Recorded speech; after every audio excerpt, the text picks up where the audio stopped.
presentasi. Waktunya saya persilakan. Baik, terima kasih Prof. Sebentar, izin share screen. Oke.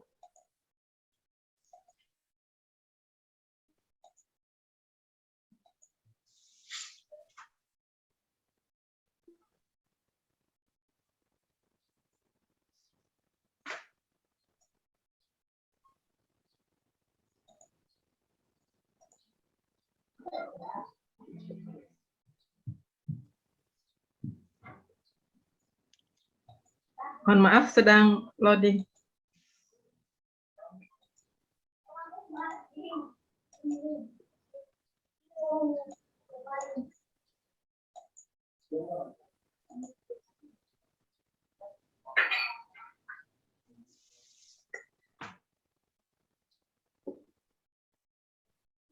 Apa sudah muncul, Prof? Belum. Share screen sudah? Bukan. Screen. Oh, sudah ini? Sudah ya, Prof. Sudah ini. Silakan. Baik, terima kasih atas kesempatan yang diberikan untuk kami berbagi sedikit terkait pengembangan penelitian yang ada di program studi teknik pertanian Universitas Padjadjaran. Jadi selama beberapa tahun ini kami mengembangkan sebuah sistem penelitian ke arah hidroponik menggunakan sistem self fertigation system atau merupakan sebuah sistem hidroponik yang pada dasarnya tidak menggunakan tidak menggunakan sistem circulated gitu atau tidak menggunakan listrik di dalam proses delivery larutan nutrisi ke tanaman.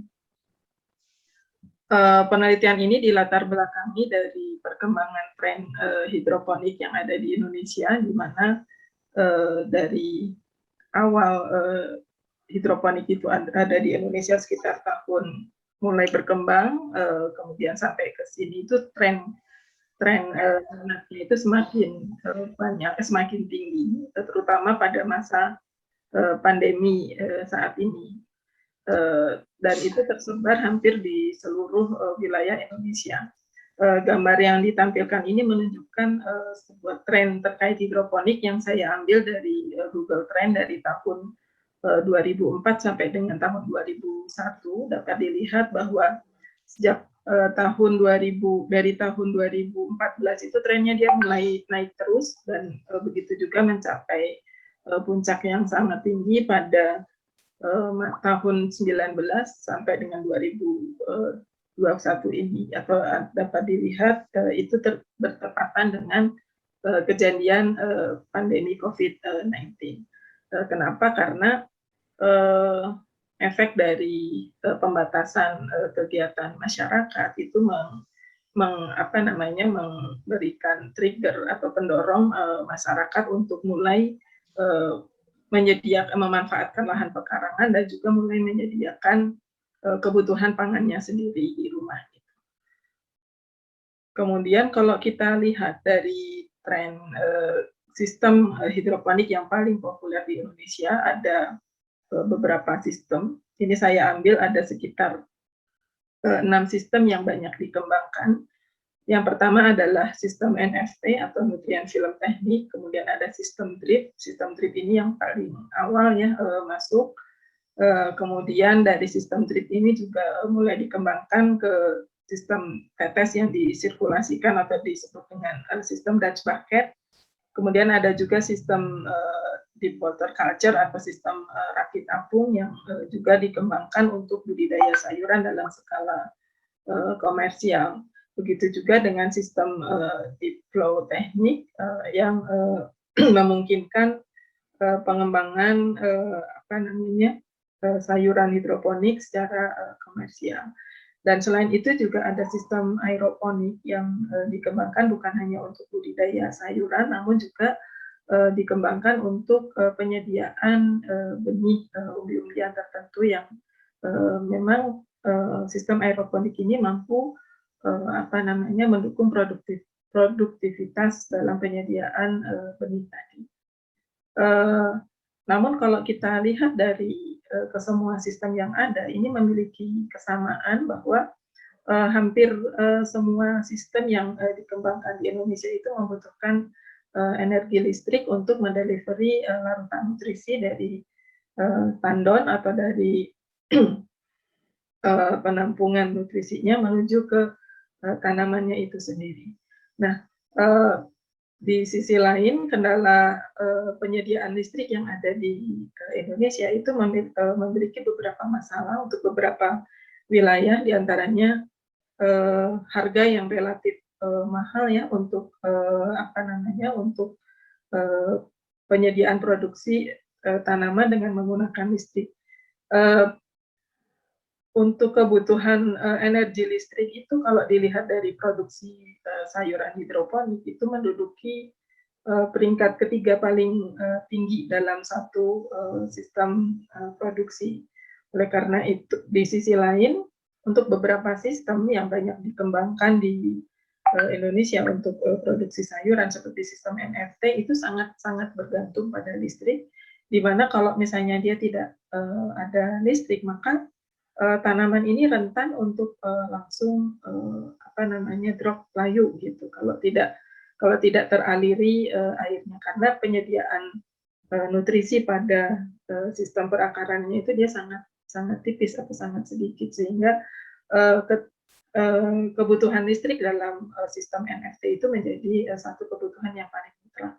Dan begitu juga dengan aeroponik itu membutuhkan listrik yang cukup besar karena sistem untuk menjalankan nozzle-nya tadi dengan ukuran butiran yang sangat kecil itu tentunya membutuhkan tekanan yang sangat tinggi, dan sehingga di sini juga kebutuhan anggaran produksi dari sisi untuk pembiayaan energi listriknya itu menjadi sangat tinggi.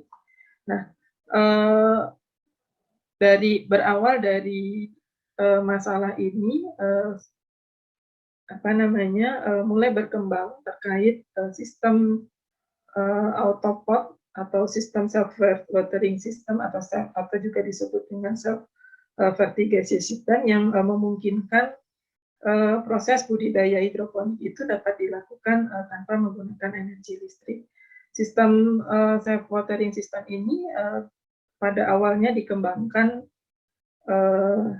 di Australia oleh seorang peneliti yang bernama Jim Fa, ya, oleh inventornya itu adalah Jim Fa, dengan mengedepankan power free hydroponic system, atau Jim Fa ini menyebutkan bahwa pada sistem self watering system dengan menggunakan autopot itu pemberian air dan juga pemberian nutrisi pada tanaman itu disuplai melalui plant driven itu memang dia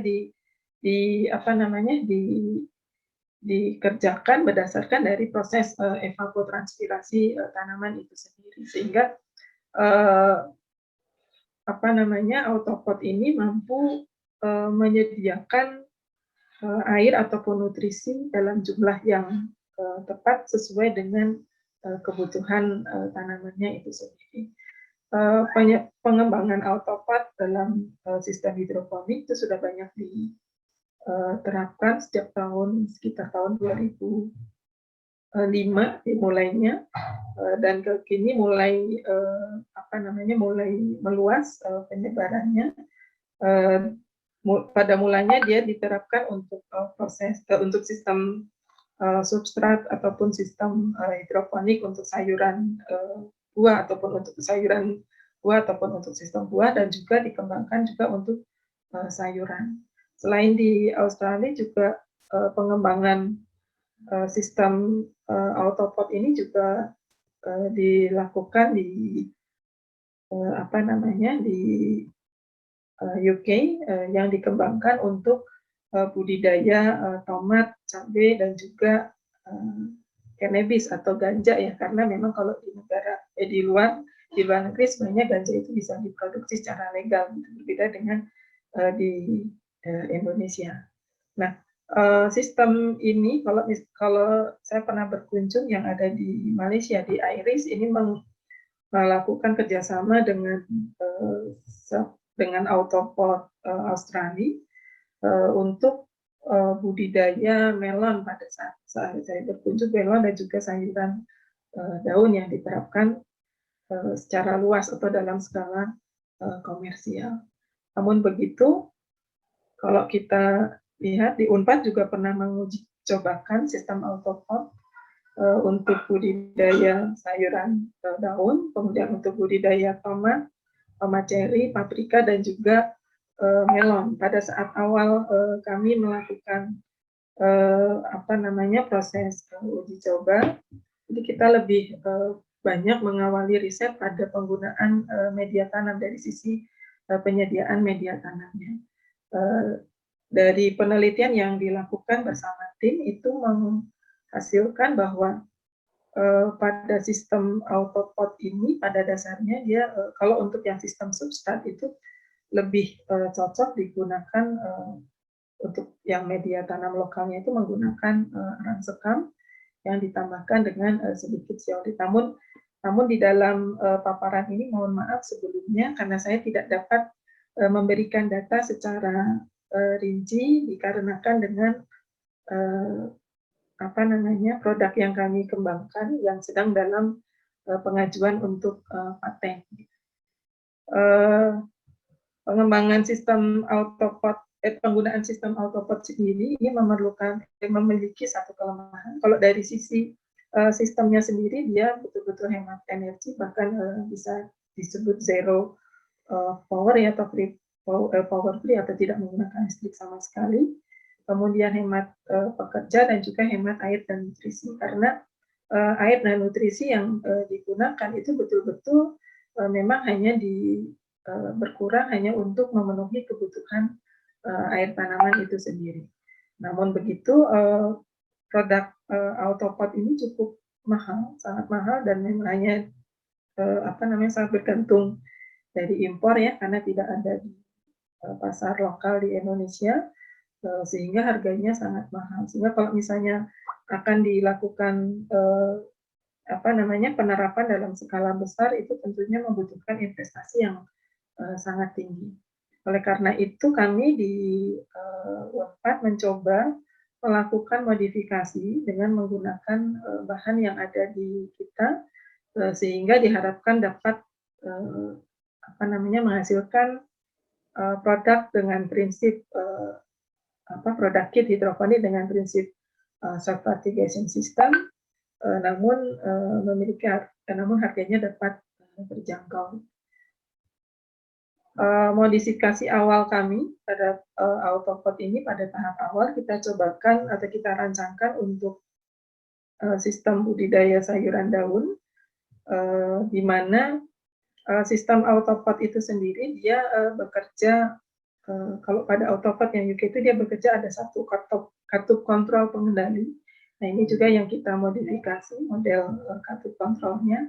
Kemudian untuk rancangan sistemnya sendiri pada tahap awal kita menggunakan sistem floating system atau sistem deep water culture kalau dari sisi hidroponiknya dengan tambahan penggunaan katup pengendali untuk menjaga tinggi muka air pada bak media itu dia tetap pada kisaran yang ditentukan. Sistem ini kita cobakan pada tahap awal itu untuk sayuran daun. Yang pertama kali kita gunakan untuk kangkung, kemudian untuk lettuce yang kita cobakan ada romaine, lolorosa, dan juga iceberg yang merupakan jenis lettuce yang paling banyak diminati di pasaran hidroponik, dan juga diuji cobakan juga untuk sawi pagoda dan juga bayam. Kenapa sayuran ini yang kita pilih? Karena kalau dilihat dari tren sayuran hidroponik yang paling banyak diminati itu diantaranya adalah tadi ada kangkung, bayam, sawi, dan juga lettuce-lettucean. Sehingga kita pada tahap awal itu kita mencoba melakukan modifikasi untuk sayuran daun dulu, kemudian pada tahap yang kedua kita lakukan modifikasi sistem self watering system tadi untuk sayuran buah seperti tomat ataupun juga untuk cabai. Produk yang kita kembangkan kita beri nama dengan Smart Watering, dan sudah mulai kita luncurkan produknya itu juga di lapangan. Oleh karena itu dalam mohon maaf sebelumnya kalau nanti dalam paparan ini saya tidak dapat memberikan data yang cukup detail karena terkait tadi produk ini masih sedang dalam proses ajuan untuk patennya.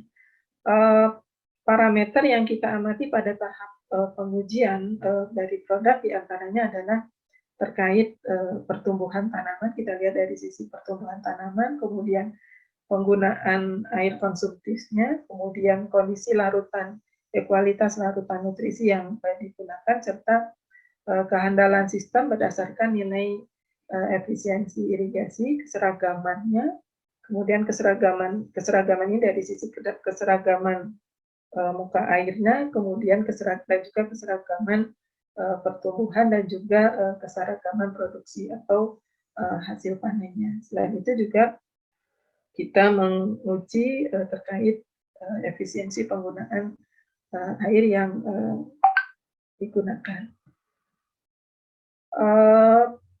Pada tahap awal kita lakukan uji coba, ini kita lakukan pada tahun 18-19, di mana kondisi lingkungan yang yang kita miliki atau kita lakukan uji coba di lapangan itu kita lakukan di rooftop yang ada di fasilitas rooftop yang ada di kami di Fakultas Teknologi Industri Pertanian dengan kondisi lingkungan berupa nilai yang memiliki nilai intensitas cahaya rata-rata sebesar 40 maksimal sebesar 40 nilai rata-ratanya sebesar 44.000 lux, kemudian nilai temperatur rata-rata sebesar 28,9 derajat Celcius dan nilai kelembaban udara pada rooftop itu sebesar 47% untuk nilai rata-ratanya. Kemudian dari hasil pengujian terkait kondisi kualitas larutan nutrisi dapat dilihat di sini pada kondisi sebaran harian untuk nilai electric conductivity atau nilai EC-nya itu kisaran rata-ratanya di angka 2,13 milisiemens yang merupakan angka standar ya dari kebutuhan nutrisi untuk sayuran daun. Kemudian nilai pH-nya sendiri berada pada kisaran angka 6,03, di mana nilai kisaran ini merupakan nilai kisaran yang ideal untuk tanaman yang berada untuk sayuran yang range kebutuhan atau range nilai pH-nya yang dibutuhkan oleh sayuran sendiri itu berada pada kisaran 5,5 sampai dengan 6,5, sehingga ada sistem yang kita gunakan dengan nilai pH larutan nutrisi itu berada pada nilai 6 itu menunjukkan bahwa sistem atau kondisi kualitas larutan nutrisi itu cukup ideal untuk sayuran yang kita kembangkan. Kemudian yang ketiga parameter kualitas nutrisi yang kita amati juga adalah nilai DO atau dissolved oxygen dengan kisaran nilai DO itu antara 4 sampai dengan 7,9. Memang nilai ini relatif kebanyakan relatif lebih rendah dibandingkan dengan sistem DFT ataupun sistem hidroponik lainnya yang relatif cukup tinggi ya di atas 6 rata-rata. Namun kalau yang sistem yang kita kembangkan di Smart Watering itu memiliki nilai DO pada kisaran terendah itu di angka 4 mg per liter. Namun begitu kisaran DO yang ada itu masih berada pada range optimal yang dibutuhkan untuk sayuran daun, di mana nilai optimalnya itu dia tidak boleh kurang dari 4, sebaiknya tidak boleh kurang dari 4 mg per liter, dan nilai optimalnya ada di angka 8 mg per liter. Dari hasil produksi juga masih cukup menunjukkan tidak ada gejala kekurangan cekaman karena kekurangan oksigen yang ditunjukkan dengan pertumbuhan tanaman yang relatif cukup bagus dan identik sama dengan sistem hidroponik yang lainnya. Kemudian ini dari sisi keandalannya sendiri, rata-rata tinggi tanaman yang kita yang berhasil kita amati, ini adalah untuk sayuran tanaman kangkung ya, pada awal, pada umur 16 hari setelah tanam atau 16 hari setelah pindah dari semai ke media, itu tanaman mencapai tinggi kisaran rata-ratanya di 35 cm, di mana kalau dilihat dari standar standar sayuran untuk kangkung, kalau kita lihat di pasar itu mensyaratkan sebenarnya di angka 25 cm. Sehingga dari sini kita dapat melihat bahwa pada sistem vertigasi self-watering system ini dia mampu menghasilkan tanaman dengan masa panen yang sebenarnya relatif lebih cepat. Namun begitu itu juga masih hampir seimbang dengan sistem lain yang kita gunakan, yang kita pakai pada saat yang bersamaan itu adalah kita cobakan juga pada sistem NFT, DFT, dan juga rakit apung. Dan kalau dilihat dari penggunaan airnya, penggunaan air selama total pertumbuhan itu sebesar 81,24 liter untuk mohon maaf ini ada kesalahan untuk sebanyak 100 net pot sayuran yang kita tanamkan, dengan total panen kisarannya di angka 11,1 kg untuk satu sistemnya. Dengan demikian nilai water use efficiency atau nilai efisiensi penggunaan air pada sistem autopot ini relatif cukup tinggi, sebesar 137 kg per meter kubik, dengan waktu panen yang kita pakai adalah di 16 hari. Nah, kalau dilihat dari keseragamannya dari sisi pertumbuhan, itu juga menunjukkan angka yang cukup baik di atas 80%, dengan pertumbuhan itu pada kisaran 87%, dan kemudian untuk irigasi atau keseragaman tinggi muka air pada sistem itu pada kisaran angka lebih dari 95%. Sedangkan untuk keseragaman produksi itu menunjukkan angka di kisaran 83%.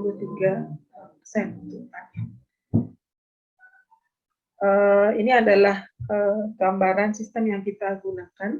Yang gambar kiri atas ini adalah awal kita merancang atau awal penggunaan, kemudian kita sempurnakan dengan penambahan.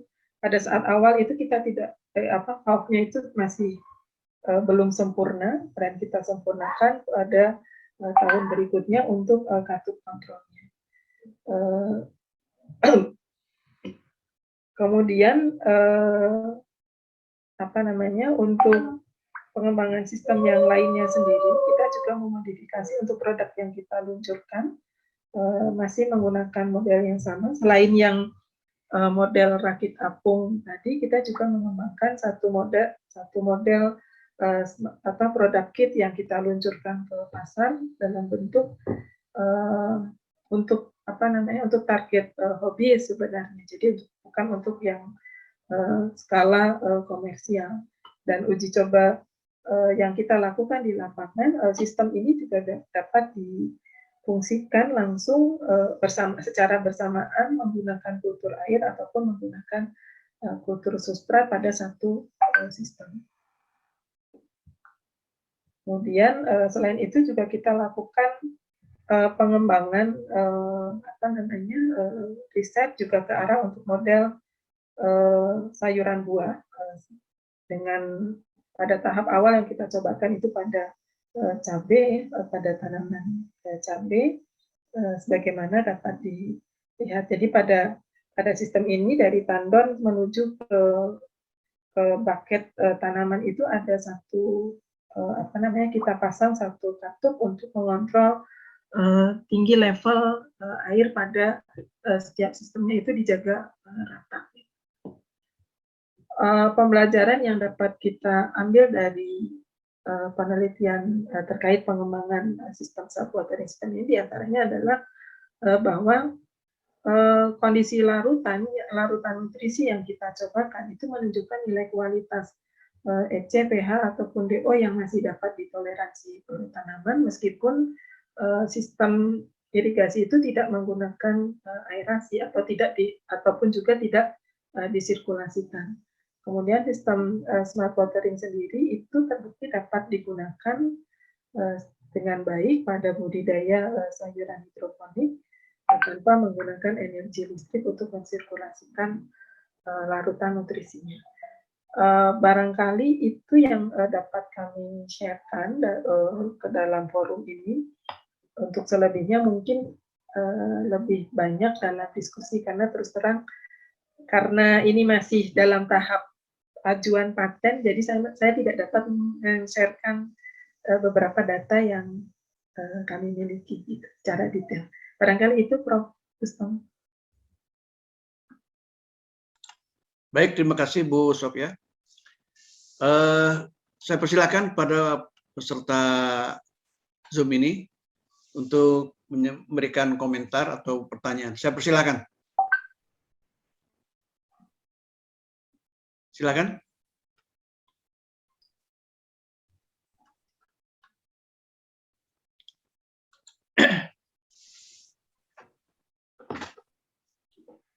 Kalau penelitian mengenai itu, Bu, saya tanya dulu ya. Kalau mengenai EC optimalnya itu untuk tanaman sudah ada ini, misalnya kamu optimalnya berapa EC-nya gitu.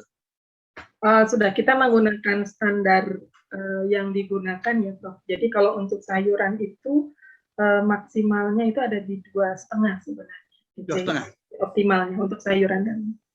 Ya. Untuk tomat pernah? Tomat? Kalau tomat lebih tinggi, Prof. Kalau pada fase vegetatifnya hampir sama di 2,5, tapi pada fase generatifnya itu lebih tinggi. Ini saya ada pengalaman sedikit Bu ya untuk tomat ini, mainkan EC-nya itu. Jadi EC itu kalau naik sampai 3,0 itu produksinya ya. Terus kita tingkatkan sampai 5,0 produksi turun. Betul. Tetapi ini apa namanya kepadatan larutannya tinggi. Tinggal kita mau pilih mana tomatnya itu, yang kadar larutannya tinggi atau yang 3 EC itu kopong gitu ya si buahnya itu. Tapi kalau yang 5 EC malah padat itu tomatnya itu. Gimana menurut Ibu gitu? Kalau EC tinggi itu biasanya nanti akan ada masalah dari sisi kualitas ya, Prof. Beberapa riset pada saat padatan terlarut yang kita berikan itu cukup tinggi, itu justru malah menyebabkan cracking sebenarnya.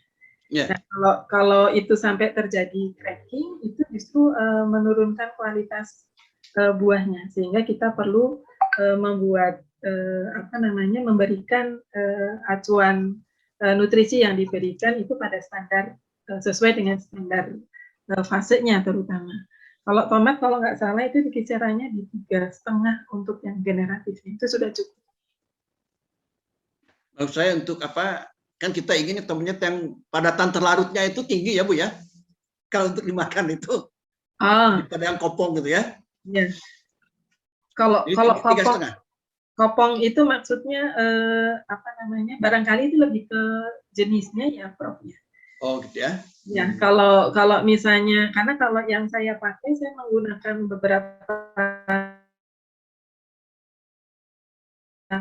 varietas yang kita ada tomat cherry, kemudian yang tomat beef, kemudian cherry itu ada cherry merah, cherry kuning, kemudian tomat beef itu kalau dilihat dari karakternya untuk yang cherry merah itu memang dia crunchy ya. Crunchy itu jadi sedikit airnya lebih sedikit gitu karena memang varietasnya. Tapi kalau untuk yang tomat beef yang pernah kita uji cobakan itu memang ya cukup bagus gitu dengan nilai EC-nya dengan EC kisaran di 3,5 gitu. Ya, sayang ya data-datanya tidak bisa tirukan. Mungkin Prof Budi nanti kalau sudah dipatenkan diminta tampil lagi aja gitu ya. Boleh Prof. Untuk saat ini belum bisa ya. karena masih. Silakan Prof Budi ada komentar. Saya kira ini penelitian menarik sekali ya. Itu juga sesuai dengan apa yang concern kita bersama ya. Saya juga betul Bu Sophia ya. Saya akan mencoba menghindari pemakaian energi, terutama listrik, ya. Dan saya juga di sini udah melakukannya ya. Ini sebenarnya ada Ibu Riani ini sama Ibu Hilda nih yang baru lulus S3 nih. Kita mirip sekali penelitian dengan Ibu itu. Makanya buru-buru dipatenkan. Kami juga sedang ngas-mas. Iya. Aduh, mirip suara itu. Berarti ini Prof.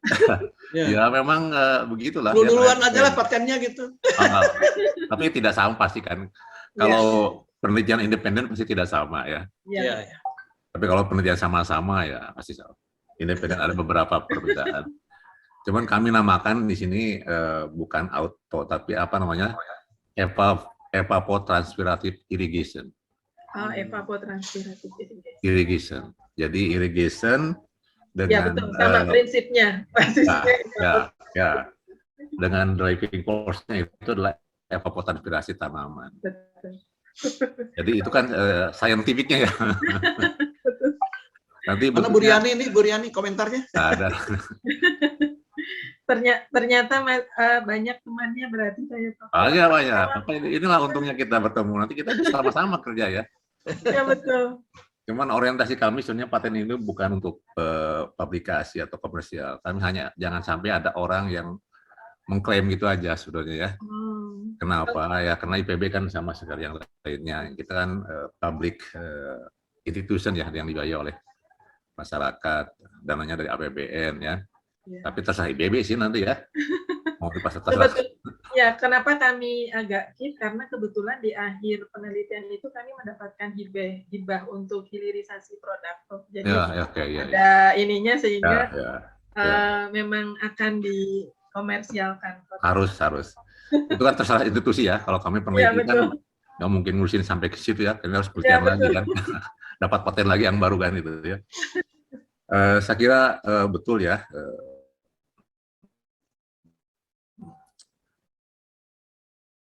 Bahwa dia 100% made in Indonesia ya. Dan juga bukan hanya untuk berbagai kalangan lah, termasuk masyarakat luas ya, petani terutama ya. Hanya urban tapi juga rural bisa dipakai ya. Dan itu memang betul ya, apalagi lahan kering tuh. Pak Profesor nih ya, Lampung kan banyak lahan kering nih. Itu sangat efektif sekali itu ya. Hampir zero losses ya untuk airnya terutama. Karena sebenarnya closed system ya. Kecuali evapotranspirasi yang natural itu ya. Dan kalau hujan ya air kan nggak keluar kan kalau hujannya. Nah, hanya tadi saya agak wondering bukan ragu ya melihat data ini Ibu sebut tadi efisiensi air ya water efficiency use itu ya. Itu 137 kg per meter kubik ya. Saya kan lihat ujungnya aja yang besar ya. Itu kan mungkin akumulasi ya atau di ke lebih luas lagi ya artinya. Ini apakah ini berat kering apa berat basah ya? Berat basah Bro, dari panen. Oke ya. Saya kira lebih baik berat kering ya Bu ya. Oh gitu. Karena yang terlalu besar Bu. Boleh. Kami mengacunya karena gini Prof. Jadi karena kalau kita minum air water balance, karena di situ ada airnya juga, jadi air nimbang air itu. Boleh Prof, mungkin nanti bisa kami perbaiki Karena ini besar sekali Bu, itu bisa kaget orang. Karena biasanya kami itu menggunakannya berat kering, karena otomatis tidak ada air ya. Diperas sampai kering, nah, baru dihitung juga ya. Itu kan juga dari irigasi juga sebenarnya kan. Tapi itu kan tidak dibuang, itu masih ada di situ sebenarnya. Iya betul. Ya kan, jadi itu nggak boleh dihitung sebenarnya. Oke. Jadi dibagi aja dengan apa namanya berat keringnya, Ya. berat keringnya. Itu biasanya tidak lebih dari 1 kilo, itu besar sekali Bu ya. Padi aja mungkin setengah kilo udah cukup ya. Jadi kurang lebih mungkin graman lah levelnya ya. Untuk liter ya, untuk liter. Kalau liter kan di sini 137 gram per liter ya. Iya. Coba diperbandingkan dengan yang lainnya, karena kalau berat basah itu kan nimbangnya cepat ya mungkin dapat, tapi nimbangnya agak lambat kan ada penguapan juga itu. Oh iya, siap Prof. Ya kan? Terima kasih masukannya. Nah, supaya bisa diperbanyak, karena Bu Riani juga kagum juga kalau salah itu ya. Saya kagum juga ya, itu gampang tumbuh. Iya betul. Ya, air Oke, terima kasih. Baik, yang lain silakan. Masih ada waktu sampai 10.30 nih jatah kita ini. Masih ada waktu ya 15 sampai 18 lagi. Silakan yang lain.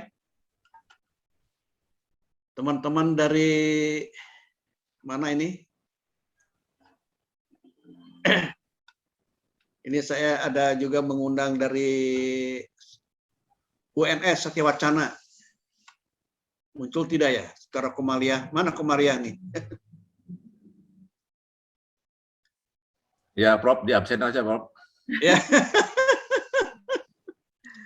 Ya, tadi Bu Riani katanya ada pengalaman yang serupa. Mana komentarnya Bu Riani? Mana Bu Riani ada?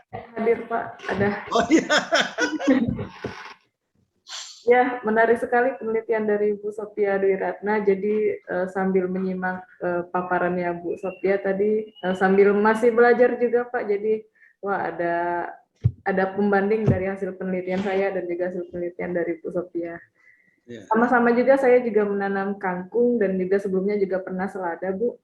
Seladanya juga pertama sekali pada penelitian S2 di tesis itu penelitiannya hidroponik sistem terapung, jadi menggunakan bak besar yang hanya diapungkan saja, namun perbedaannya dengan Bu Sophia itu tidak memanfaatkan energi listrik Bu.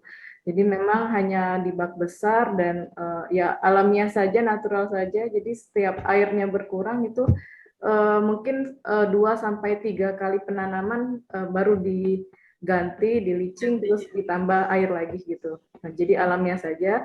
Kemudian kami modifikasi teknik terapung itu menggunakan rangkaian pipa untuk penelitian yang selanjutnya. Kami juga tidak memanfaatkan energi listrik, jadi secara mekanisme evapotranspiratif saja, Bu. Ya, jadi seperti yang sudah dijelaskan oleh Prof. Budi Indra tadi. Terima kasih Bu Sophia. Sama-sama Bu Riani. Ya. Kebetulan ini karena pada awal saya mulai mendesain produknya, karena kami akan mencoba meluncurkan produk untuk dipasarkan gitu. Jadi ada beberapa pernah saya paparkan di praktisi pekebun atau praktisi hidroponik. Ada kalau terkait rakit apung itu ada, jadi ada semacam istilahnya ya, aturan yang dipegang oleh pekebun bahwa larutan nutrisi itu kalau pada bak media itu dia tidak boleh lebih dari 7 hari umurnya gitu. Jadi kalau lebih dari 7 hari maka dia harus diganti airnya, karena itu akan menyebabkan dari pengalaman praktis yang dilakukan itu menyebabkan ada beberapa permasalahan dari kualitas produk sayuran yang dihasilkan dari sisi rasa, utamanya rasa dan penampilan. Oleh karena itu kami mencoba membuat satu produk dengan kata kunci 7 hari tadi. Jadi tidak boleh lebih dari 7 hari, maka kita harus si larutan tadi dia harus umurnya dia tidak boleh lebih dari 7 hari. Setelah lebih dari 7 hari baru kita ganti dengan larutan yang baru. Itu yang satu pembelajaran yang saya peroleh masukan yang saya peroleh dari praktisi. Dan sebenarnya untuk pada saat produk ini saya perkenalkan juga ada banyak pertanyaan terkait apa namanya, karena kalau praktisi itu merasa kalau nggak disirkulasikan maka dia oksigennya kurang gitu kan. Itu yang selalu dipertanyakan. Beberapa kali saya cobakan. Kalau yang pakai sistem rakit apung tuh memang nilai oksigennya relatif minim ya, di bawah 7 tadi, sehingga kita harus ada pengawasan cukup ketat terkait kadar oksigen tadi. Karena untuk beberapa jenis sayuran ternyata kalau oksigennya rendah itu akan mempengaruhi ke rasa, terutama yang selada sebenarnya. Karena selada itu kan kalau permintaan pasar dia nggak boleh pahit, nggak boleh ini. Jadi ada standar yang diinikan. Oleh karena itu kami cobakan untuk mengakalinya sebenarnya ada semacam pada produk yang kita luncurkan itu jadi ada pelapis, ada semacam jarak itu antara muka nutrisi dengan perakaran itu ada kita beri jarak. Itu gunanya sebenarnya untuk mensuplai oksigen dan alhamdulillah dari sisi produk komoditasnya itu relatif memenuhi standar kualitas pasar yang diinginkan. Karena kalau menggunakan rakit apung yang memang betul-betul mengapung itu tadi rentan di masalah di oksigen tadi. Gitu. Kalau untuk yang sayuran buah ini kita baru mencoba setahun ini baru akan kedua kali tanam ya untuk yang sayuran buah. Jadi masih ada penyempurnaan sistem yang yang akan kita luncurkan. Tapi overall tidak ada kendala kecuali tadi syarat sebaiknya tidak menggunakan media tanam yang organik gitu karena pada media yang organik itu ternyata yang dari yang kita lakukan penelitian ternyata memberikan beberapa masalah yang lainnya sehingga pada saat itu digunakan untuk media yang betul-betul anorganik itu menunjukkan permasalahan-permasalahan tadi yang di lapangan itu ternyata tidak terjadi gitu. Jadi masih tahap untuk memasyarakatkan juga karena banyak praktisi itu sebenarnya nggak percaya kalau ini bisa gitu kalau tanpa listrik itu bisa itu dan itu yang tantangan terberatnya gitu. Jadi mungkin barangkali dari sini kalau misalnya ada yang dari mungkin dari bidang sosiologi soseknya mungkin ya kalau ada di grup ini gitu akan lebih baik, akan lebih bagus gitu kalau ada kolaborasi riset ke sana karena ternyata pada saat akan dilempar ke pasar kepercayaan pasar terkait produk yang self watering itu masih cukup rendah. Pasar masih menganggap bahwa DFT atau NFT itu yang paling bagus gitu. Itu. Baik, ini kaitan dengan ini Bu ya, dengan larutan itu ya. Jadi setiap seminggu diubah, diganti larutannya. Jadi kita batasi, Prof. Jadi jumlah air yang kita simpan itu tidak lebih dari sini. Begitu biasanya di 5 hari, maksimal 5 hari itu sudah habis. Jadi harus ini lagi. Oh, gitu. Enggak, maksudnya apakah air yang sisa itu dibuang ataukah di-reuse? Habis, Prof. Habis. Oh, ya. Jadi kita jatuhnya itu untuk 5 hari habis gitu. Memang hanya 5 hari habis. Oh iya. Jadi 5 hari nggak sampai seminggu itu sudah harus membuat baru. Sudah benar. Oh iya. Baik. Kemudian artinya tanpa aerasi ya? Tanpa aerasi. Sudah ada data pembanding dengan yang diaerasi dan tanpa aerasi? Ada kita bandingkan dengan yang menggunakan aerasi. Kalau dari sisi pertumbuhan hampir sama, tapi dari rasa agak berbeda. Oh, iya. Jadi kalau dari rasa itu kita agak tasty gitu. Jadi ada rasa yang berbeda gitu. Enak mana? Yang aerasi tanpa aerasi? Kalau pasar memintanya yang tadi, yang tanpa aerasi tadi, yang relatif plain gitu, nggak ada rasa. Oh gitu ya. Baik, silakan yang lain. Masih ada waktu nih sampai 8 menit lagi nih kesempatannya. Tadi selain Bu Riani juga ada siapa Bu? Siapa tadi yang dipanggil tadi yang sampai Pak Budi itu temannya Bu Riani yang juga meneliti hidroponik ini? Bu Hilda Pak, bukan hidroponik tapi lebih ke evapotranspiratif. Coba mana Bu Ina, mana komentarnya nih? Silahkan. Mana Bu Ina? Kalau untuk ya saya Hilda Agustina.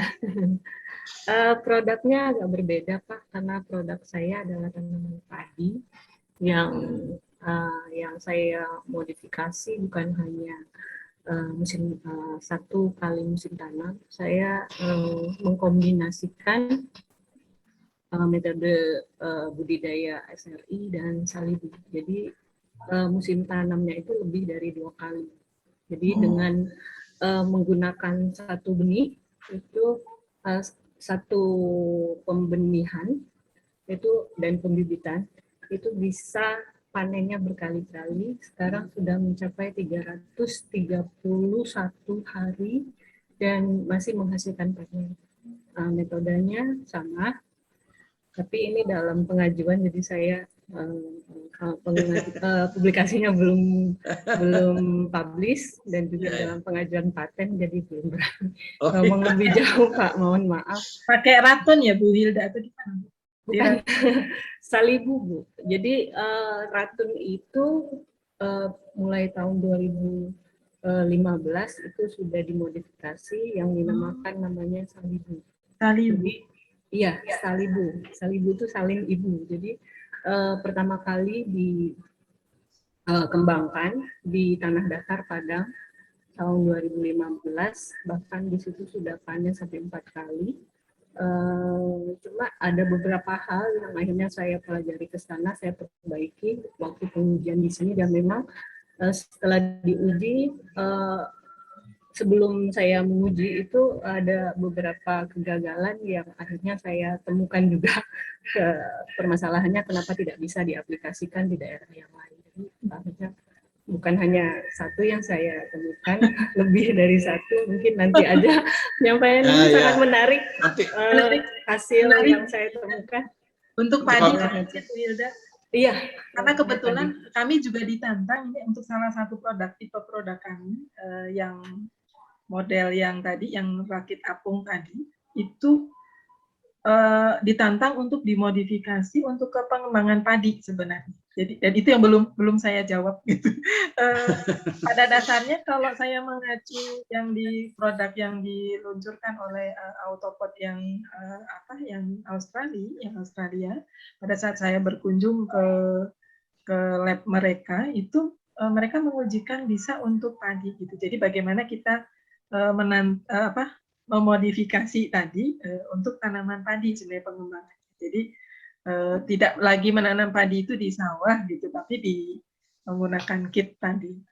Sudah. Tapi saya sendiri kalau ilmu padi masih belum. Baik, kayaknya kita tunggu aja hasil patennya nanti ya, dua-duanya menyampaikan lagi hasil patennya ya. Baik, yang lain masih ada nih. Kita masih ada waktu 5 menit lagi sebelum kita tutup, sebelum saya serahkan ke host. Silakan. Kalau ada yang ingin berkomentar. Tidak ada. Ada Profesor Berti, ada Profesor Waluyo. Nah ini. Kan juga pengen dengerin komentar dari para profesor ya. Mana Profesor Berti? Kalau bisa masukannya, Prof. Maaf, telat bergabung, ada Zoom lain tadi, mohon maaf. Ini. Ini rutin ya, ini bagus sekali, terima kasih. Silakan Pak, kalau ada komentar. Terima kasih Pak, saya terlambat ya. Saya salut, saya hanya salut saja, ini sangat konsisten 2 minggu sekali ada terus ya. Baik sekali Pak. Lanjutkan. Ini karena beliau ini Profesor Budi ini yang rajin itu. Karena pandemik aja Pak. Daripada ngelamun. Iya, betul ya. Iya. Mas, mari silakan kalau ada yang masih ingin memberikan tanggapan. Silakan Pak Berti, Prof. Ya Pak Moderator, mohon izin, saya juga telat lagi di lokasi nih, jaringannya putus-putus, tapi saya seringkali selalu mengikuti Pak, walaupun di mana saja. Ya, mengikuti apa Prof Budi ini, belajar banyak.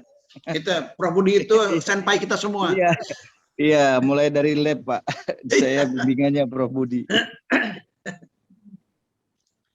Ada komentar Pak? Ada Pak Edward tuh dari Unsri. Mana Pak Edward ini? Ini sembunyi aja nih. Saya sudah lama nggak ketemu Pak Edward ini. Mana Pak Edward ini? Apa kabar Pak Bustami?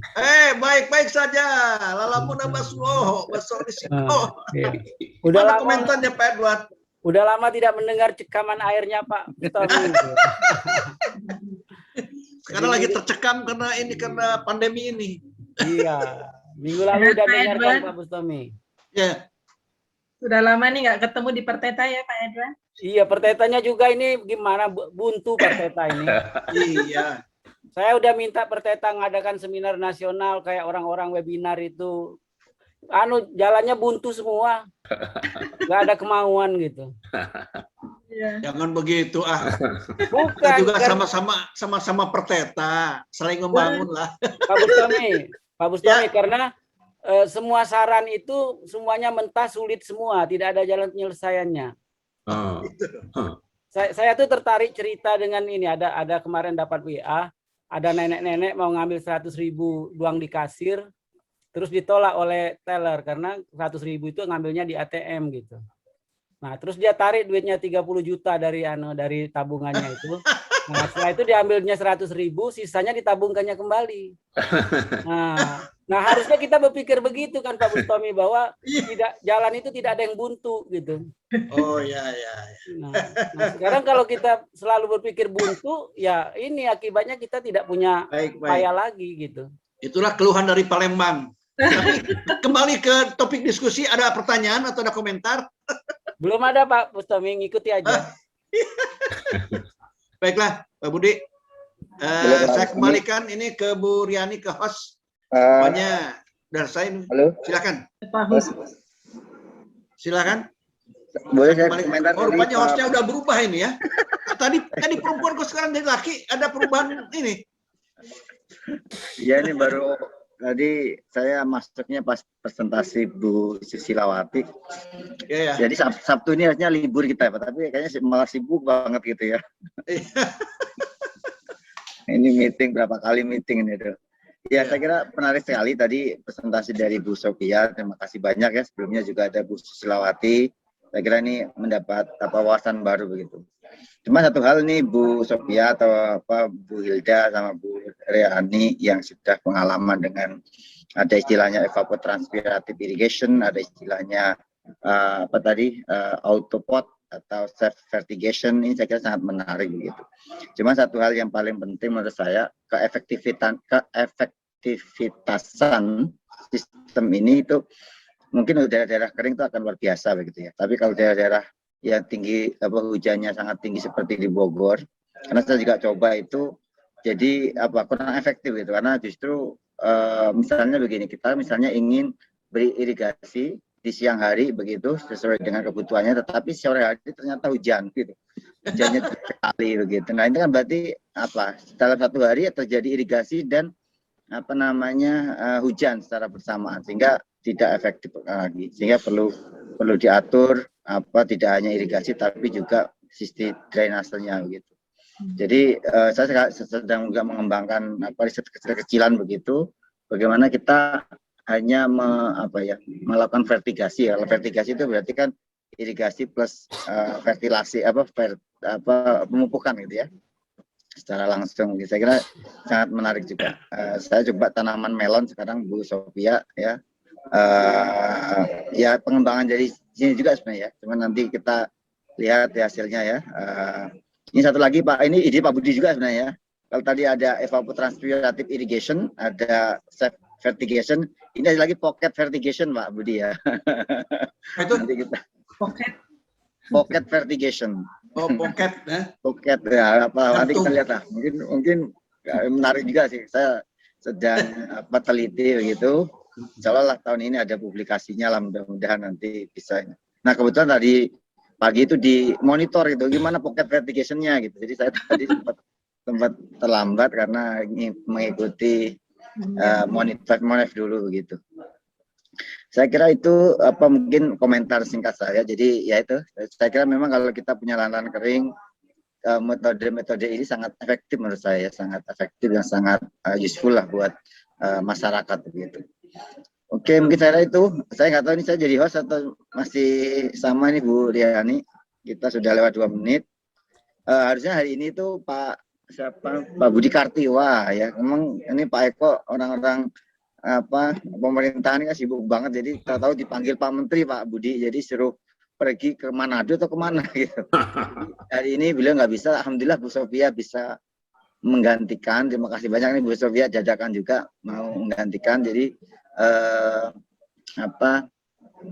untuk minggu depan 2 minggu lagi itu Pak Budi katanya begitu. Mudah-mudahan nggak ada tugas mendadak dari Pak Menteri lagi gitu, sehingga tidak mundur lagi gitu.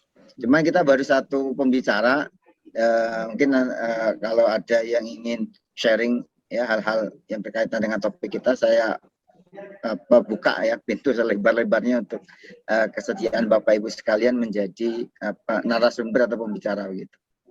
Ya mungkin juga nanti akan saya kontak gitu ya kalau bersedia untuk sharing pengalaman. Ya saya kira menarik ya. Jadi dari meeting kita ini kita tahu seperti ini risetnya ternyata sesuai dengan Bu Riani tadi ya. Jadi nanti Bu Riani dan Bu Hilda ini nanti ada sesi khusus ya, syukurannya STID ya, karena 2 dokter baru ini kita harus kita fasilitasi ini untuk sharing ya, wajib itu ya. Masih segar ya berkunjung ini Bu Hilda dan Bu Riani. Iya, Ditunggu di Unpad.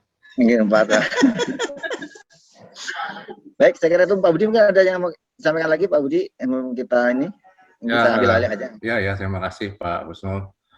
Ya, saya hanya ingin memberi catatan aja kepada kita semuanya ya, bahwa yang namanya smart irrigation itu tidak berarti intensif energi teknologi ya. Jadi smart itu ya kalau bisa malah artinya bersahabat dengan alam ya, memanfaatkan apa yang ada di alam gitu. Jadi maka kita harus banyak berpikir. Tapi kalau menggunakan teknologi itu, apalagi Android itu operator itu nggak berpikir lagi, itu semuanya udah mesin gitu. Nah saya khawatir ya akan terjadi ya pemodohan lah buat kita semuanya ya. Jadi penelitian seperti Ibu Sophia ini ya itu sangat penting sekali Bu Sophia ya.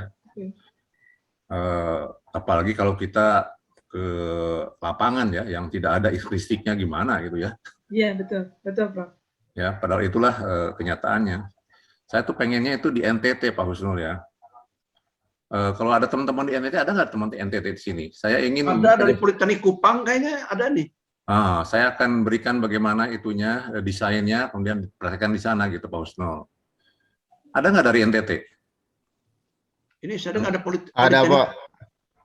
Siapa ini? Tolong nih. Politeknik Kupang kalau nggak salah ini. Ada NTT ya? Mana siapa? Pak Afrianus Mahono Pak. Tolong. Ini dia. Di mana NTT-nya Pak? Di Labuan Bajo Pak. Oh, asik itu. Menarik ini Pak Afrianus, kita harus kolaborasi nih biar saya bisa Labuan Bajo. Pak siapa tadi? Mari ke sini Pak, sekalian berwisata di sini. Ya, saya dulu sering ke Nagekeo Pak. Oh iya Pak. Saya menarik di Labuan Bajo Pak. Oh iya, emang lewat Labuan Bajo sih. Iya Pak. Nah, Pak Afrianus, politekniknya politeknik mana? Kebetulan saya ini lulusan dari Akademi Teknik Kupang Pak. Oh, Teknik. Oh iya. Sekarang lanjutnya di Untak Semarang, mahasiswanya Suster Susi tadi. Oh gitu. Sekarang di Semarang ya? Iya Pak. Mengikut ini. Iya Pak. Ya kan pernah di Unflor ya, Universitas Flores ya. Iya benar Pak. Oh ya. Bagus lah. Semangat itu Bu Susi itu. Ya kalau bisa iya, Pak, Pak. penelitian Semangat, itu di lahan kering gitu. Tapi nggak mungkin udah punya topik penelitian ya. Kalau belum punya topik penelitian nanti kita bisa kerjasama ya. Nanti kami suplai lah itunya, bukan materialnya susah kan, apa namanya, desainnya ya Pak ya, desainnya seperti itu ya. Tadi pertanyaan Pak Husnul kan tadi ya, akan kelihatan yang tadinya zero to hero gitu Pak, tidak pernah ditanami ya, tidak pernah mendapat apa, sekarang jadi ada gitu, jadi kelihatan 100% apa kenaikannya itu loh, dari 0 sampai ke ada gitu ya, tidak ada ke ada.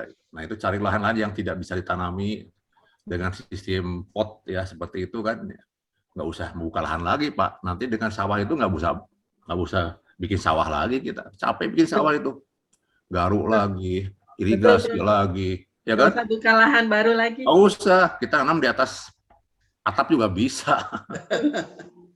Ya Bu ya? Ya betul, Prof. Itu tantangan kita, jadi kita tidak lagi luasan luas-luas, kita distributin. Kita tanaman itu adalah tugas kita bersama, bukan hanya satu dua institusi ya. Tapi masyarakat juga bisa dengan hal yang sempit itu pun juga ya dia bisa mandiri pangan lah, atau mandiri apa yang dia butuhkan sehari-hari gitu ya. Nah itu yang kita ingin di luar dari program pemerintah ya, yang memang sangat terbatas dan mungkin juga banyak tantangannya. Nah kita ingin seperti itu Bu ya. Small tapi beautiful ya, small, beautiful dan enough gitu cukup. Betul. Saya kira udah bahas. Cuma satu yang ingin saya catatan kepada kita semuanya, ketika kita penelitian irigasi atau fertigasi, mari kita keluarkan data output ya. Itu bukannya sekedar tadi kan ada koefisien uniformity, keseragaman kan. Yang paling penting itu adalah tadi Ibu juga sudah sampaikan produktivitas air. Beberapa kilogram per volume air ya. Nah itu juga dibagi 3 Bu ya. Ada air total itu air hujan dan irigasi.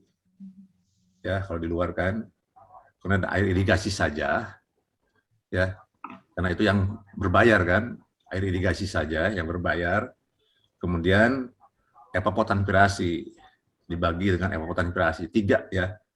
3 itu penting kita keluarkan. Karena kalau air total itu ya total semuanya, total itu dengan evapotranspirasi, irigasi termasuk juga hujan ya, supaya kita bisa perbandingkan. Nah itu beratnya berat kering ya, berat kering produknya. Kemudian satu lagi tentu saja produktivitas lahan, kilogram atau ton per hektar atau kilogram per meter persegi ya. Nah ini luasan lahan itu ada luasan tanahnya, pot kena tanahnya ya, ada luasan lahan yang digunakan untuk semuanya satu sistem itu. Karena itu adalah space-nya. Nanti baca luasan lahan per tanah itu, luasan tanah ya, karena luasan lahan secara keseluruhan. Untuk luasan lahan itu kan sebenarnya efektif ya, efektif produktivitasnya ya, efektifnya. Tapi ada lahannya karena juga menggunakan space yang kosong ya. Nah itu saya kira itu kalau luasan tanah kan seperti tadi bukan di pot-pot itu ada lubang-lubang ya. Lubang-lubang itu, nah itulah luasannya kan, lubang-lubangnya. Tapi kalau luasan lahannya ya semuanya termasuk yang tidak ditanamkan, termasuk di luar di situ kan. Nah itu kita ingin tahu berapa space yang dibutuhkan nih. Karena itu ekonomisnya larinya. Jadi ada yang namanya ekonomik, aspeknya, ada physical aspeknya. Ya ekonomik itu yang nanti dihitung ke biaya ya nantinya. Seperti hujan kan nggak bisa ekonomi karena itu gratis. Kalau irigasi kan ada bayarnya gitu. Itu ekonomis. Tapi kalau evapotranspirasi itulah fisikal, itu adalah karakteristik tanaman yang kita ingin tahu juga supaya bisa mengetahui tadi KC-nya itu. Itulah ilmunya di situ kan. Nah, berarti kan kita juga harus dapat ETO-nya. Jadi kalau kita punya climate station, otomatis KC-nya bisa dapatkan karena kita punya ETO, punya evapotranspirasi yang kita ukur tadi kan ya. Jadi itu yang bisa publish ya di jurnal-jurnal itu. Ada saintifiknya. Kalau desainnya ya betul Bu, keep aja, jangan dibuka kecuali sketnya aja ya.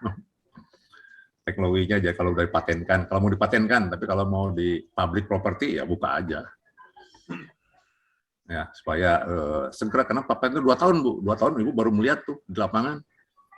Apa nggak kesel itu nungguinnya 2 tahun. Ya kan? Jadi kalau saya nggak sabar nunggu itu paten-paten, sebarkan, udah terserah lah. Kan kita ingin juga manfaat ya buat masyarakat. Dan penghasilan tidak hanya sekedar dari finansial, kan ada juga manfaat yang tidak terukur. Dah, kalau ada yang ngambil, ya mungkin nanti silakan aja siap mau dipasarkan. Ya. Lama nunggunya, nggak sabar kita. Saya kira itu ya Pak Husnul, makasih catatan buat kita semuanya aja. Saya juga selalu begitu, mahasiswa itu itulah indikator ya, indikator kinerja dari sistem yang kita bangun itu. Terima kasih Prof. Budi masukannya tadi, menarik. 2 September, Pak saya. Baik, ya, terima kasih Pak Budi. Terima kasih semuanya. Pak Eko, ada komentar Pak Eko? Lagi jalan kayaknya. Oke, Asiminya Pak Eko, belum dengeran. Oke, nggak apa-apa. Ya. Ya, pada prinsipnya memang ini Pak, untuk irigasi tetes ya gitu ya, irigasi hemat air yang berupa irigasi tetes, ini memang menjadi problem di lapangan, kok ya masih mahal ya ini ya, memang itu. Kami coba-coba apa namanya, menginisiasikan ke masyarakat, ke apa namanya, kita coba ke daerah-daerah yang bahkan pulau-pulau gitu ya. Ini ternyata untuk irigasi tetes ini masih apa ya, masih mahal itu kelihatannya untuk investasinya. Nah, namun demikian beberapa yang daerah-daerah yang apa namanya, yang mungkin apa dalam rangka untuk mengembangkan tenaga kerja, karena misalnya di pulau-pulau itu kan biasanya nelayan gitu, tapi banyak juga yang masih menganggur banyak. Nah, itu mungkin itu bisa bisa digunakan. Ya, namun dengan mungkin perlu bantuan-bantuan, kelihatannya demikian. Saya rasa mungkin itu Pak, mungkin bagaimana menerapkan irigasi tetes ini bisa lebih murah atau bagaimana. Ya, demikian. Terima kasih. Wassalamualaikum warahmatullahi wabarakatuh. Waalaikumsalam. Terima kasih Prof. Eko. Pak Berti. Ya.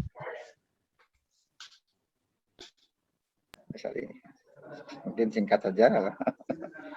Pak Berti tadi udah ngasih sambutan. Udah ya, oke. Terima kasih. Oke. Baik, saya kira terima kasih banyak semuanya Bapak-bapak, Ibu-ibu sekalian. Sebelumnya mungkin saya juga reminder ini Bu Riani, jangan lupa sertifikatnya ini, banyak yang ditunggu, banyak yang nunggu sertifikatnya ini.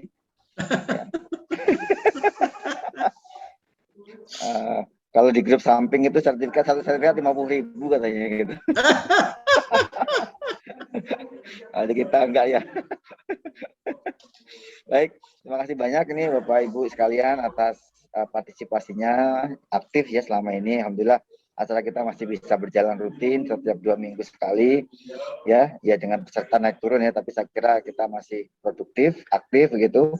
Mudah-mudahan ini menjadi pengalaman kita, amal kita juga ya, karena kita sharing ya pengetahuan, ilmu kita kepada yang lain. Dan kita nanti mudah-mudahan ini bisa berkolaborasi begitu ya. Saya kira mungkin itu. Terima kasih sekali lagi Bapak Ibu sekalian. Mohon maaf kalau ada kekurangan. Saya akhiri pertemuan siang hari ini. Bila taufik wajah. Wassalamualaikum warahmatullahi wabarakatuh. Waalaikumsalam warahmatullahi wabarakatuh. Terima Sampai kasih. jumpa lagi. Terima kasih. Terima kasih. Terima kasih.